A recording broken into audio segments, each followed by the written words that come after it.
100 இருக்கிற ஸ்டாக்கு 150 200 ரீரேட் பண்ணுவாங்க. டீரேட்டிங்னா 100 இருக்க ஸ்டாக் 80 போகும் 70 போகும்னு ஸ்டாக் ப்ரைஸ் கம்மி பண்ணுவாங்க. ஸோ இந்த லெவல் வந்து பந்தன் பேங்க்ல இப்போது டீரேட்டிங் நடக்கிறதுக்கு வாய்ப்பு இருக்குது அப்படின்னு சொல்லியிருக்காங்க. ஒரு டிக்கெட்டிங் சொல்யூஷன் ஆரம்பித்து மோனோபோலின்ற அட்வான்டேஜை ப்ராப்பர் யூசேஜ் பண்ணி நெக்ஸ்ட் லெவலுக்கு போயிட்டுருக்கு. அந்த ஏர்னிங்ஸ் பர் ஷேர் க்ரோத்தும் அந்த கோவிட் டைமில் பயங்கர அடி வாங்கினாலும் அதுக்கான க்ரோத் வந்து அடுத்த 3-4 இயர்ஸில் பார்த்தீங்கன்னா பயங்கர சீ சேஞ்ச் க்ரோத் பார்த்துட்ருக்கோம். ஒன்ஸ் அந்த இபிஎஸ் எல்லாமே இன்க்ரீஸ் ஆக இதோட வளர்ச்சி வந்து compared to large cap ID stocks நல்லா இருக்கிறதுக்கான வாய்ப்புகள் உண்டு. பிஇ லெவல்ஸும் பார்த்தீங்கன்னா 2021 அது பீக்கில் போகும்போதெல்லாம் 150-200 வரைக்கும் ரொம்ப ஜாஸ்தியாக இருந்துச்சு. அந்த லெவலில் போய் பர்ச்சேஸ் பண்ணமான்னு கேட்டு நிறைய பேர் அப்பயும் பர்ச்சேஸ் பண்ணாங்க. ஐபிஓவில் இன்வெஸ்ட்மெண்ட் பண்ணுவாங்க. இன்னமும் வந்து ஒரு ப்ராஃபிட்டில் தான் இந்த கம்பெனி வச்சுருக்காங்க. ஸோ லாஸ்ட் 4.5 இயர்ஸோட இன்வெஸ்ட்மெண்ட் வேல்யூன்னு பார்த்தீங்கன்னா மற்ற இன்வெஸ்ட்மெண்ட்டோட ஒரு மோர் தேன் 20% ரிட்டர்ன்ஸ் இருக்குன்னு சொல்லலாம். கட்டுமானத்தின் வலிமை, கட்டிடங்களின் பாதுகாப்பு, ஸ்ரீ துர்கா டிஎம்டி கம்பிகள். நியூஸ் கேஃபே நேயர்களுக்கு வணக்கம். பங்குச்சந்தையில் ஒரு சில கம்பெனிகளை பார்த்து அதை எப்படி ஆராய்ச்சி பண்ணணும், அதில் இன்வெஸ்ட்மெண்ட் பண்ணலாமா அப்படின்ற விஷயங்களை நம்ம பார்த்துட்ருக்கோம். அதில் இன்றைக்கி 3 டிஃப்ரெண்ட் கைண்ட் ஆஃப் கம்பெனிஸை நம்ம பார்க்க போகிறோம். 3மே வந்து வேறு நிலையில் இருக்குதுன்னு சொல்லலாம். ஸோ ஃபஸ்ட்டு வந்து பந்தன் பேங்க். இது வந்து ஒரு ப்ரைவேட் செக்டர் பேங்க் அண்ட் இது கொல்கட்டாவை தலைமையிடமாக கொண்டு ஆரம்பித்தது. இவங்களோட main branches and bank deposit கான்சன்ட்ரேஷன்லாம் பார்த்தீங்கன்னா பிஸ்னஸ் எல்லாமே அந்த eastern part, north eastern part, ஏன்னா அங்கேருந்து தான் இவங்க தொடங்கினாங்க. இவங்க ஆரம்பித்ததே பார்த்தீங்கன்னா அங்கே இருக்க சிறு வணிகர்களுக்காக ஒரு மைக்ரோ ஃபினான்ஷியல் இன்ஸ்டியூஷன் தான் ஸ்டார்ட் பண்ணாங்க கொல்கட்டாவில். ஸோ வெஸ்ட் பெங்கால்னும் போது அங்கே இருக்கிற மக்களுக்காக ஆரம்பித்ததுனால அப்படியே கொஞ்சம் கொஞ்சமாக இன்க்ரீஸ் ஆகி நெக்ஸ்ட் அடுத்த கட்டம் banking licence, universal banking licence, அது ஆர்பிஐ கிட்டேருந்து வாங்கி ஃபஸ்ட்டு பந்தன் பேங்காக மாறினது 2015. ஸோ அதுக்கப்புறம் பார்த்தீங்கன்னா இப்போ இந்தியா ஃபுல்லாக பிரான்ச்சஸ் ஓப்பன் பண்ணிகிட்டு இருக்காங்க.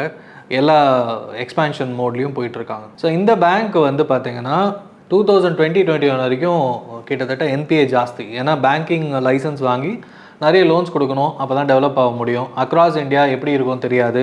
ஸோ டிஃப்ரெண்ட் மார்க்கெட் கண்டிஷன், அதாவது நான் மார்க்கெட் கண்டிஷன் மீன் பண்ணுறது ஃபினான்சிங் மார்க்கெட். இவங்களுக்கு தெரிஞ்சது எல்லாமே லோக்கல் செக்மெண்ட், அதாவது வெஸ்ட் பெங்கால், கொல்கட்டா அந்த கான்சன்ட்ரேஷன். அங்கேருந்து இந்தியா ஃபுல்லாக போகும்போது நிறைய லோன் புக்ஸ் இன்க்ரீஸ் பண்ணணும், நிறைய லோன்ஸ் கொடுத்து அதுக்கப்புறம் அதனால் என்பிஏ இன்க்ரீஸ் ஆகும். அந்த என்பிஏ இன்க்ரீஸ் ஆகி எவ்வளோ சீக்கிரம் அவங்க என்பிஏ ரைட் ஆஃப் பண்ணுறாங்க, அந்த லோனை உள்ளே வாங்குறாங்கன்றதை பொறுத்து தான் அந்த பேங்க் வந்து எவ்வளோ நாள் போகும், அந்த பேங்க் வந்து ஸ்டாண்டர்டான பேங்காக மாறுது. ஜஸ்ட் லைக் ஒரு HDFC இப்போ லாங் ரனில் எவ்வளோ பெரிய wealth creation and unavoidable bank in India அப்படின்னா SBI, HDFC, ICICI இந்த 3 சொல்லுவோம். ஸோ அந்த அளவுக்கு போகணுன்னா உங்களுக்கு பிரான்ச் எக்ஸ்பேன்ஷன், லோன்ஸ் எக்ஸ்பேன்ஷன் ஆகும், என்பிஏ வரும். என்பிஏ எவ்வளோ குயிக்காக ரிசால்வ் பண்ணுறாங்க, நெட் என்பிஏ எப்படி குயிக்காக ஒரு கட்டுக்குள்ளே வச்சுருக்காங்கன்றதை பொறுத்து தான். இவங்களோட என்பிஏ 6% கிட்ட போச்சு. இப்போ குறைச்சி நெட் என்பிஏ, கிராஸ் என்பிஏ 6% போச்சு.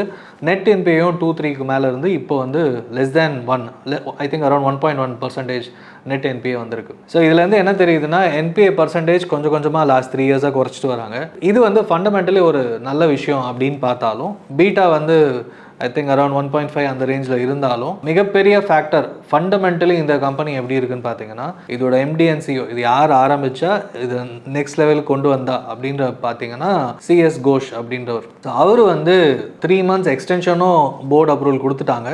பட் நெக்ஸ்ட் மந்த் நான் வந்து சொன்ன மாதிரி நான் வந்து எக்ஸிட் ஆகிறேன் அப்படின்றத மறுபடியும் ஸ்ட்ராங்காக சொல்லியிருக்காரு. ஸோ இது வந்து ஒரு நெகட்டிவ் விஷயமா பார்க்குறாங்க. அதாவது கம்பெனியை உருவாக்கிட்டு அது நெக்ஸ்ட்டு பொறுப்புக்கு கொடுக்குற வரைக்கும் அது வந்து ஒரு ஸ்மூத் டிரான்சிஷனிங்காக இருக்கணும். அந்த டைமில் தான் வந்து ஒரு ஸ்டாக் வந்து கண்டினியூ பண்ணலாமா, ஏன்னா ஒரு பெரிய ஃபண்டமெண்டல் சேஞ்ச். இப்போ HDFCயில் அந்த மாதிரி ஒரு விஷயம் நடந்துச்சு, கோட்டக் மஹிந்திரா பேங்க்கில் அந்த மாதிரி விஷயம் நடந்துச்சு. CEO எக்ஸிட்ஸ் ஆச்சு. பட் ஆனால் ஸ்மூத் டிரான்சிஷன் நடந்ததுனால அந்த கம்பெனிஸ்லாம் இன்னமும் ஸ்டாண்டர்டாக அதே இடத்துல இருக்குது ஸ்டாக் மார்க்கெட்டை பொறுத்த வரைக்கும். பட் பந்தன் பேங்க் பொறுத்த வரைக்கும் இந்த exit as well as last 2 இயர்ஸாக சீனியர் மேனேஜ்மெண்ட் எக்ஸிட்ஸ்லாம் கொஞ்சம் ஜாஸ்தியாகவே நடந்துச்சு. ஸோ இதெல்லாம் வந்து ஒரு ஃபண்டமெண்டலி ஒரு கொஸ்டின் மார்க்காக பார்க்குறாங்க எல்லாருமே. ஸோ இது வந்து ஒரு ரீரேட்டிங், அதாவது ஒரு டீரேட்டிங்னு சொல்லுவாங்க. ரீரேட்டிங்னா மேலே போகிறது, இந்த கம்பெனியை வாங்கலாம் அப்படின்னு ரீரேட்டிங். 100 இருக்கிற ஸ்டாக்கு 150 200 ரீரேட் பண்ணுவாங்க. டீரேட்டிங்னா 100 இருக்க ஸ்டாக் 80 போகும் 70 போகும்னு ஸ்டாக் ப்ரைஸ் கம்மி பண்ணுவாங்க. ஸோ இந்த லெவல் வந்து பந்தன் பேங்க்கில் இப்போது டீரேட்டிங் நடக்கிறதுக்கு வாய்ப்பு இருக்குது அப்படின்னு சொல்லியிருக்காங்க. பட் அதை தாண்டி இப்போதைக்கு இன்னொரு விஷயம் வந்து 2 months முன்னாடி அந்த லோன் கொடுக்குற விஷயத்தில் நிறைய ஏதோ தப்பானது நடந்திருக்கு அப்படின்னு சொல்லி ஃபாரன்சிக் ஆடிட்டும் பண்ணிட்டு இருக்காங்க. அதோட ரிசல்ட்ஸ் இன்னும் வெளியில் வரல. இந்த மாதிரி விஷயம் ஒன்று பண்ணுறாங்கனாலே சம்திங் பேட் இஸ் ஹேப்பனிங் அப்படின்ற மாதிரி தான் வெளியில் பர்செப்ஷன் இருக்கும். கூடவே senior management exits and now இப்போ ஒரு எம்டி அண்ட் சிஇஓவும் எக்ஸிட் ஆகிறது, இது எல்லாமே இந்த ஸ்டாக்ல ஒரு பெரிய வெயிட்டேஜாக பார்க்குறாங்க. ஸோ இந்த பேங்க் ஃபியூச்சரில் எப்படி போகுன்றது நமக்கு தெரியாது. But being a private sector bank பெரிய எக்ஸ்பான்ஷன் மோடில் போயிட்டுருக்கு. அட்ராக்டிவ் லெவல்ஸில் இருக்குது. இவங்களோட ப்ரைஸ் டு புக் வேல்யூ வந்து இப்போ அட்ராக்டிவ் லெவல் இருக்குன்னு சொல்லலாம். ஸோ இந்த மாதிரி விஷயங்கள் ஃபண்டமெண்ட், அதாவது டெக்னிக்கல் அந்த நம்பர் பாயிண்ட் ஆஃப் வியூவில் இது கொஞ்சம் அட்ராக்டிவாக இருந்தாலும் குவார்டர் ஆன் குவார்டர் இவங்க நெட் என்பிஏ குறைச்சிக்கிட்டே வராங்க. இந்த மாதிரி ஃபேக்டர்ஸ்லாம் பாசிட்டிவாக இருந்தாலும் பட் ஃபண்டமெண்டலி ஒரு சேஞ்ச் இன் மேனேஜ்மெண்ட், அடுத்து யார் வர போகிறாங்க தலைமைக்கு அப்படின்ற விஷயம் இன்னும் வெளியில் தெரியல. ஸோ அந்த விஷயம் தெரிஞ்ச பிறகு இந்த company stock movement, price movement எப்படி இருக்குது, நம்ம வாங்குகிற நிலைமைக்குள்ளே வருதா அப்படின்ற விஷயங்கள்லாம் ஆராய்ச்சி பண்ணிவிட்டு இந்த கம்பெனியில் இன்வெஸ்ட்மெண்ட் பண்ணலாமான்னு நீங்கள் பார்க்கலாம். செகண்ட் கம்பெனி நம்ம பார்க்குறது வந்து ஹாப்பியஸ்ட் மைண்ட் டெக்னாலஜிஸ். இந்த ஐடி கம்பெனி ஸ்டார்ட் பண்ணது 2011. ஸோ ஸ்டார்ட் பண்ணி 2018 வித்தின் 7 இயர்ஸ் ஐபிஓ வரும்போது இந்த சிஇஓட வயசு பார்த்தீங்கன்னா க்ளோஸ் டு 74-75. அதாவது எல்லாருமே ரிட்டையர் ஆகிட்டு என்ஜாய் பண்ணணும்னு நினைப்பாங்க. அசோக் சூட்டா இவர் பார்த்தீங்கன்னா விப்ரோவில் 85லேருந்து 99 வரைக்கும் ஒரு ஸ்டென்ட், ஐஐடியில் படிச்சுட்டு எம்பிஏ முடிச்சுட்டு 85 to 99 விப்ரோவில், 99லேருந்து 2011 வரைக்கும் மைண்ட் ட்ரீ அப்படின்ற கம்பெனியில் இருந்தார். அதுவுமே வந்து எல்என்டி அக்வயர் பண்ணிட்டாங்க. அதுக்கப்புறமா வித்தின் அ மந்த் ஸ்டார்ட் பண்ணது தான் வந்து இந்த ஹாப்பியஸ்ட் மைண்ட் டெக்னாலஜிஸ். இந்த கம்பெனி பார்த்தீங்கன்னா ஐடி சர்வீசஸ், பட் இருந்தாலும் new age technologies, digital technologies ஃபோக்கஸ்டாக இருக்கிற கம்பெனி அண்ட் எல்லா பிளாட்ஃபார்ம்ஸோடு கொலாபரேட் பண்ணி ப்ரொடியூஸ் பண்ணுற சர்வீஸ் ப்ரொவைடர் தான் பேசிக்காக. ஸோ ஃபார்ச்சூன் 500 கம்பெனிஸில் மேக்ஸிமம் இவங்க கிளைண்ட்ஸ் வச்சுருக்காங்க. ஸோ நம்பர் வைஸ் இதோட ஸ்டார்டிங்கில் லிஸ்டிங் டைமில் இந்த கம்பெனி வந்து 315 rupees இருந்தது. அப்போ இன்வெஸ்ட்மெண்ட் பண்ணியிருந்தீங்கன்னா வித்தின் அ இயர் 2020 லிஸ்ட் ஆச்சுன்னு நினைக்கிறேன். கோவிட் முடிஞ்சு கொஞ்ச நாளில் வித்தின் அ இயர் பார்த்தீங்கன்னா 1 lakh இன்வெஸ்ட்மெண்ட் வந்து ஒரு 4.1 lakhs within a years timeline. அந்த அளவுக்கு வந்து ஒரு பெரிய ஹைப்போட தான் இந்த ஸ்டாக் லிஸ்ட் ஆச்சுன்னு சொல்லலாம். பட் அதுக்கப்புறமா ஐடி ஸ்லோ டவுன், யூஎஸில் அக்ராஸ் த வேர்ல்டு அப்படின்ற காரணங்கள், அப்புறம் டிப்ரெஷன், ரிசெஷன், இந்த மாதிரி டைமில் இதெல்லாம் நிறைய டாக்ஸ் போனதுனால ஐடி ஸ்டாக்ஸ் ஆசச் ஒரு மூவ்மெண்ட் இல்லாமல் கம்மி லெவல் இருந்துச்சு. இந்த கம்பெனியும் வந்து ஒரு பெரிய மூவ்மெண்ட் இல்லாமல் பார்த்தீங்கன்னா இப்போ ஒரு 880s லெவலில் இருக்குது. மார்க்கெட் கேப்பும் வந்து ஒரு 13,000 crores அந்த லெவலில் தான் இருக்குதுன்னு சொல்லலாம். ஸோ இது வந்து ஒரு வளர்ந்து வர ஒரு ஸ்மால் கேப் ஐடி கம்பெனியாக இருந்து மிட் கேப் போகிறதுக்கான வாய்ப்புகள் இருக்குது. ஒன்ஸ் அந்த இபிஎஸ் எல்லாமே இன்க்ரீஸ் ஆக இதோட வளர்ச்சி வந்து compared to large cap ID stocks நல்லா இருக்கிறதுக்கான வாய்ப்புகள் உண்டு. அண்ட் பிஇ லெவல்ஸும் பார்த்தீங்கன்னா 2021 அது பீக்கில் போகும்போதெல்லாம் 150-200 வரைக்கும் ரொம்ப ஜாஸ்தியாக இருந்துச்சு. அந்த லெவலில் போய் பர்ச்சேஸ் பண்ணமான்னு கேட்டு நிறைய பேர் அப்பயும் பர்ச்சேஸ் பண்ணாங்க. அப்போத்துலேருந்து லாஸ்ட் 2 இயர்ஸாக வந்து குறைஞ்சிருக்கு. பட் ஸ்டில் ஐபிஓவில் இன்வெஸ்ட்மெண்ட் பண்ணுவாங்க இன்னமும் வந்து ஒரு ப்ராஃபிட்டில் தான் இந்த கம்பெனி வச்சுருக்காங்க. ஸோ லாஸ்ட் 4.5 இயர்ஸோட இன்வெஸ்ட்மெண்ட் வேல்யூன்னு பார்த்தீங்கன்னா ஒரு மற்ற இன்வெஸ்ட்மெண்ட்டோட ஒரு மோர் தேன் 20% ரிட்டர்ன்ஸ் இருக்குதுன்னு சொல்லலாம். ஸோ ஃப்யூச்சருக்கு இந்த ஐடி கம்பெனியில் நீங்கள் இன்வெஸ்ட்மெண்ட் பண்ணணுமா அப்படின்னா இப்போதுலேருந்து கொஞ்சம் கொஞ்சமாக அக்யூமுலேட் பண்ணுறதுக்கான வாய்ப்புகள் இருக்குது. இதையும் நீங்கள் ஃபர்தர் அனலைஸ் பண்ணிவிட்டு, பிகாஸ் அசோக் சுட்டா இது அவர் ஆல்ரெடி 80+ அண்ட் எவ்வளோ நாள் இருப்பாருன்னு தெரியாது. இன்னொரு சிஇஓ சேஞ்ச் வர்றதுக்கு கண்டிப்பாக வரும்.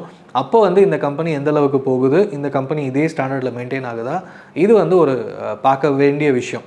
ஸோ இந்த ஃபேக்டர்ஸை பார்த்துட்டு இந்த கம்பெனியில் இன்வெஸ்ட்மெண்ட் பண்ணலாமா அப்படின்றத நீங்கள் டிசைட் பண்ணலாம். ஸோ மூணாவது கம்பெனி பார்த்தீங்கன்னா இன்றைக்கி பார்க்க போகிறது ஒரு பெரிய மோனோபோலி. இவங்களுக்கு காம்படிஷனே இல்லைன்னு சொல்லலாம். மோனோபோலினாலே ஒரு 60-70% இல்லை 80% இல்லை 50% சொல்லுவோம். ஆட்டோ செக்டரில் மாருதி பார்க்குறோம், அண்ட் இன்சூரன்ஸில் எல்ஐசி இருக்குது. இந்த மாதிரி எல்ஐசிக்கு ஒரு 60%, மாருதிக்கு வந்து 50ல் இருந்து இப்போ 40% வரைக்கும் இருக்குது. ஸோ இந்த மாதிரி தான் மோனோபோலின்னு சொல்லுவோம். பட் இந்த கம்பெனி பார்த்தீங்கன்னா கிட்டத்தட்ட 100% இவங்க மட்டும்தான் இருக்காங்க. ஐஆர்சிடிசி வந்து ஆரம்பிக்கும் போதும் வந்து ஒரு மிக குறைந்த அளவில் தான் 2018 ஸ்டார்ட் பண்ணாங்கன்னு நினைக்கிறேன். 155 rupeesல ஆரம்பித்தாங்க. பட் கடன்னு வளர்ந்து அதுக்கப்புறம் போனஸும் ஸ்டாக் ஸ்ப்ளிட்டும் போனஸும் நடந்துச்சு. இப்போ பார்த்தீங்கன்னா 1000 rupees அரௌண்டில் இந்த ஸ்டாக் ட்ரேட் ஆகிட்டுருக்கு. மார்க்கெட் கேப் கிட்டத்தட்ட 80,000 crores மேலே இருக்குது. அண்ட் இங்கே இருந்து அவங்க வந்து ஒன்றா டிக்கெட்டிங் சர்வீஸ் மட்டும்தான் ஐஆர்சிடிசின்னு மாறி கேட்ரிங்கும் ஒரு பெரிய சர்வீஸாக பண்ணிகிட்ருக்காங்க. அண்ட் ஸ்விக்கி அண்ட் ஜொமேட்டோ இன்டகிரேஷனும் இவங்க கொண்டு வந்திருக்காங்க. ஸோ தட் இன்னும் நிறைய பிளாட்ஃபார்ம்ஸ் இன்டகிரேஷன் பண்ணும்போது இன்னொரு முக்கியமான விஷயம், இவங்க பேமெண்ட் சர்வீசஸ் ஏன்னா எவ்வளோ ஃபாஸ்ட்டாக இருக்கிறதுனால அதுக்கும் பேங்கிங் லைசன்ஸ் அப்ளை பண்ணியிருக்காங்க. ஸோ ஃப்யூச்சர் வந்து இந்த டெக்னாலஜி பிளாட்ஃபார்மை வேறு எப்படி யூஸ் பண்ண போகிறாங்கன்றது நமக்கு போக தான் தெரிய ஆரம்பிக்கும். அது மட்டும் இல்லாமல் கேட்ரிங்கும் வந்து வெறும் ஐஆர்சிடிசி மட்டும் இல்லாமல் வெளியிலேருந்தும் கேட்ரிங் ஆர்டர் பண்ணி அவங்க அந்த சர்வீஸ் கொடுக்கறதுக்கான பிளாட்ஃபார்ம் சார்ஜும் இவங்க வாங்கிட்டு இருக்காங்க. அண்ட் பில்கிரிமேஜ் சர்வீசஸ், முக்கியமான பில்கிரிமேஜ் சர்வீஸ்லாம் ஒரு 10 ஸ்டேஷன்ஸ் சேர்த்தா மாதிரி ஒரு பேக்கேஜ், ஆஸ் வெல் அஸ் ஒரு க்ரூஸை வந்து இப்போ ஆன்போர்ட் பண்ணியிருக்காங்க. ஸோ அவங்க க்ரூஸ் டு க்ரூஸ் ட்ராவலிங், ஒரு கம்ப்ளீட் ட்ராவலிங் சொல்யூஷன் மாதிரி கம்பெனியை மாற்றிட்டு இருக்காங்க. ஆஸ் வெல் அஸ் ஹோட்டல்ஸும் இவங்க வந்து முக்கியமான இடத்துல கன்ஸ்ட்ரக்ஷன் பண்ணிகிட்ருக்காங்க. ஸோ இந்த மாதிரி ஒரு கம்பெனி வந்து ஆரம்பித்தது ஒரு பர்பஸ், ஒரு டிக்கெட்டிங் சொல்யூஷனை ஆரம்பித்து மோனோபோலின்ற அட்வான்டேஜை ப்ராப்பர் யூசேஜ் பண்ணி நெக்ஸ்ட் லெவலுக்கு போயிட்டுருக்கு. அந்த ஏர்னிங்ஸ் பர் ஷேர் க்ரோத்தும் அந்த கோவிட் டைமில் பயங்கர அடி வாங்கினாலும் அதுக்கான க்ரோத் வந்து அடுத்த 3-4 இயர்ஸில் பார்த்தீங்கன்னா பயங்கர சேஞ்ச் க்ரோத் பார்த்துட்ருக்கோம். ஸோ இந்த மாதிரி இருக்கிற கம்பெனி ஃப்யூச்சரில் இன்னும் பெரிய அளவில் ஒரு government mini Ratna company, government companies எல்லாமே மினி ரத்னா, நவரத்னா அந்த மாதிரி ஒரு ஸ்டாண்டர்ட் கொடுப்பாங்க. ஸோ ஒரு மினி ரத்னா கம்பெனியாக இருந்து கவர்மெண்ட்டுக்கு ஒரு மிகப்பெரிய கேஷ் கவ்வாக மாறுறதுக்கான வாய்ப்புகள் இந்த கம்பெனி இருக்குது. அண்ட் ஆல்ரெடி எக்ஸிஸ்டிங் கவர்மெண்ட் தான் இப்போ வந்திருக்கு அப்படின்னும் போது இந்த ரயில்வேஸை பொறுத்த வரைக்கும் இன்னும் அடிஷ்னல் ரயில்வேஸ், ரயில் தண்டவாளங்கள் இதெல்லாம் கொண்டு வர போகிறாங்க. நியூ அண்ட் வந்தே பாரத் நம்பர்ஸை வந்து இன்க்ரீஸ் பண்ணிகிட்ருக்காங்க. இதெல்லாம் இன்க்ரீஸ் பண்ணுறதுனால ஐஆர்சிடிசியோட ரெவென்யூ கன்சிடரபிளி இன்க்ரீஸ் ஆகிறதுக்கான வாய்ப்புகள் ஆல்ரெடி நமக்கு தெரியுது. பேலன்ஸ் ஷீட் பார்த்தீங்கனாலே தெரியும். ஸோ ரெவென்யூவும் கன்சிடரபிளி இன்க்ரீஸ் ஆகிட்டே இருக்குது. அதனால் ஏர்னிங்ஸ் பெர் ஷேர் இன்க்ரீஸ் ஆகுது அப்படின்னும் போது இந்த கம்பெனியை கொஞ்சம் கொஞ்சமாக நீங்கள் ஸ்டாக் எஸ்ஐபி மூலமாகவும் அக்யூமுலேட் பண்ணலாம். இல்லை லம்சமாக போடுறீங்கன்னா இந்த ஸ்டாக்கை கண்டிப்பாக உங்கள் போர்ட்ஃபோலியோவில் வச்சுக்கிறதுக்கு ஒரு நல்ல ஸ்டாக்குன்னு பார்க்கலாம். இன்றைக்கி 3 கம்பெனி பார்த்தோம். 3மே பார்த்தீங்கன்னா ஒரு டிஃப்ரெண்ட் கேட்டகரிஸ். ஒன்று வந்து ஃபண்டமெண்டலி ஓரளவுக்கு ஸ்ட்ராங்கு அப்படின்னு சொன்னாலும், பட் ஆனால் மேனேஜ்மெண்ட் சேஞ்ச் இருக்குது. மேனேஜ்மெண்ட் சேஞ்ச்னால என்ன பாதிப்பு வரும் தெரியாது. பந்தன் பேங்க் பற்றி சொல்கிறேன். ஹாப்பியஸ்ட் மைண்ட்ஸ் பார்த்தீங்கன்னா டெக்னிக்கலி வெரி ஹை, அதாவது ஹை க்ரோத் ஸ்டாக், இன்னமும் பிஇ ஜாஸ்தி அப்படின்னாலும் இப்போ இருக்கிற மார்க்கெட் கண்டிஷனுக்கு அக்யூமுலேட் பண்ணலாம். பட் எப்போ சேஞ்ச் வரும், ஏன்னா அசோக் சூட்டா வந்து கம்ப்ளீட் எக்ஸிட் பண்ணுறாரா இல்லை எப்படி சேஞ்ச் கொண்டு வராரு அப்படின்றதும் எல்லாருமே பார்த்துட்டு இருக்க விஷயம் ஹாப்பியஸ்ட் மைண்ட்ஸில். ஐஆர்சிடிசி ஒரு கம்ப்ளீட் மோனோபோலி, அது கவர்மெண்ட் கம்பெனியாக இருக்கிறது ஒரு அட்வான்டேஜ்னாலும் அண்ட் ரெவென்யூவை ப்ராப்பராக யூட்டிலைஸ் பண்ணுறாங்களா, நியூ கன்ஸ்ட்ரக்ஷன்ஸ் எல்லாமே வந்து அடிஷ்னல் ரெவென்யூ ஏர்ன் பண்ணுறதுக்கு யூஸ்ஃபுல்லாக இருக்கா அப்படின்றது தான் நம்ம வந்து போக போக பார்க்க வேண்டிய விஷயம். ஸோ 3மே டிஃப்ரெண்ட்டான கம்பெனிஸ், 3மே டிஃப்ரெண்ட்டாக அனலைஸ் பண்ணணும். கண்ணை மூடிட்டு நம்பர்ஸ் கரெக்டாக இருக்குது, ஃபண்டமெண்டலி ஓகே அப்படின்னு இன்வெஸ்ட்மெண்ட் பண்ணாமல் இருக்கிறதுக்காக தான் 3 டிஃப்ரெண்ட் ஸ்டேஜஸில் ஷேர் பண்ணியிருக்கேன். உங்களுக்கு இதில் வேறு ஏதாவது டவுட்ஸ் இருக்குது அப்படின்னா கீழே கமெண்ட் பண்ணுங்கள். அடுத்த வீடியோவில் சந்திப்போம். இந்த வீடியோ உங்களுக்கு பிடிச்சிருந்தா லைக் பண்ணுங்க, ஷேர் பண்ணுங்க, கமெண்ட் பண்ணுங்க. மறக்காம பெல் பட்டனை கிளிக் பண்ணிட்டு சப்ஸ்கிரைப் பண்ணிடுங்க.